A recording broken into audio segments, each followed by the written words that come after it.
and I've got a problem. Speak Oh, up. can you hear me? Okay. My name is Rob Ludwig, and I've got a problem. My little brother will not stop copying me. It all started with the Pokemon cards. I get a binder of these things, and then he has to. Fast forward, I go to Penn State. He's got to go to Penn State. I get a car. He gets the same car 1 year later, and unlike for me, he has no loyalties yet. No. I get a dog, a house, and propose. He gets a dog, a house, and proposes.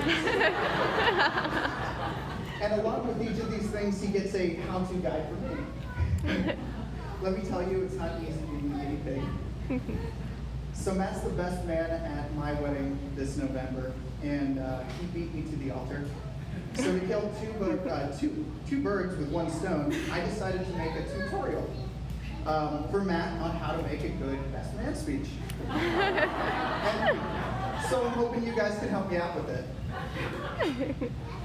So if this tutorial is going to be realistic, we got to make sure we have an audience that of people clapping and crying and stuff. So you think you guys can do this?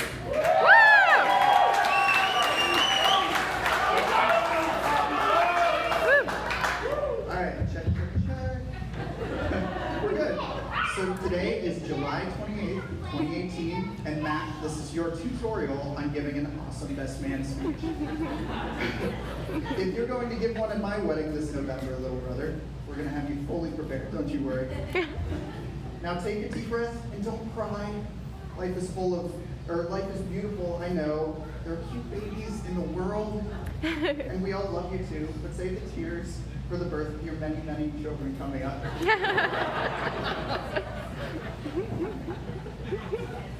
Okay, so step one, introduce yourself like this. Hello, I'm Rob Ludwig. Matt, insert your name here. And I'm Matt's older, wiser brother. Again, remember, younger, less experienced. And then it's as easy as talking about yourself for 10 to 15 minutes, just like WikiHow.com says. That's a joke, Matt. Don't do that. You gotta stop before Dad starts repairing tables.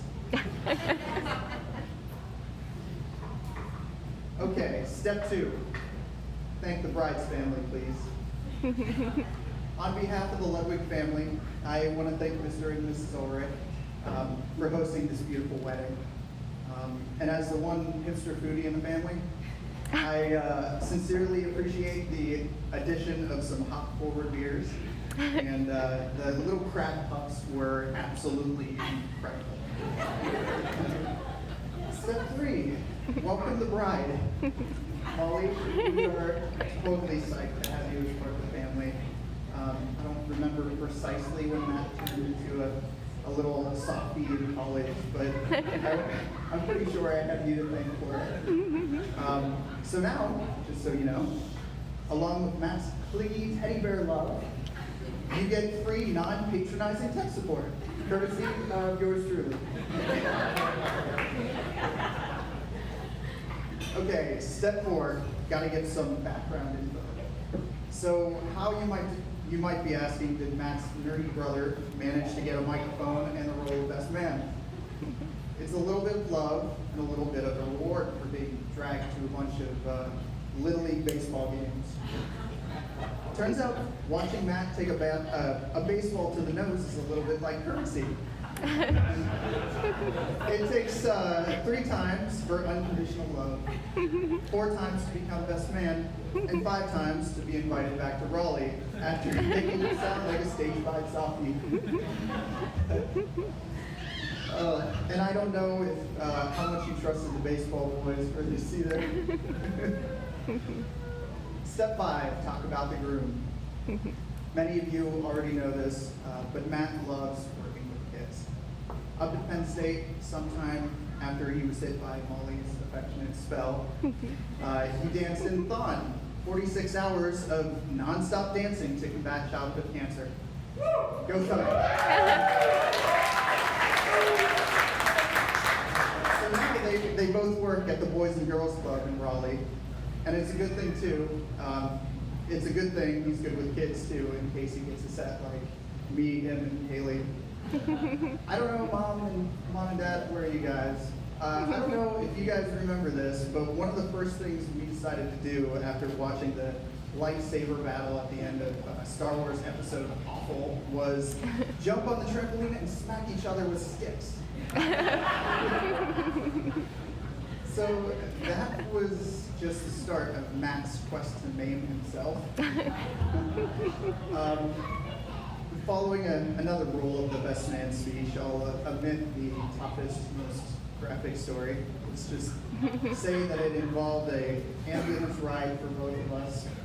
And the blown up lightning-shaped scar he has on his forearm was a sign of celebrity in the wizarding world.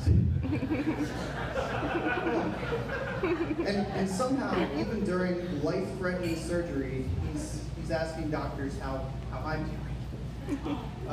That's my brother. That's a spirit meant to help people, and that's a spirit I've always admired. Woo. Step 6, wrap it up. Now, for those of you who haven't had the chance to visit Matt, Molly, and Hudson at their new home in Raleigh, I've got a really nice home. I think captures its warmth, and I hope the warmth that all his future homes will have.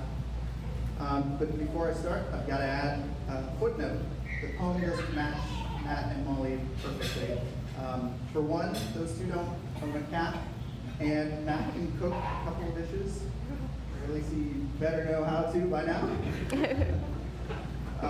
But like relationships, I think the discrepancies from the ideal are the salt and pepper.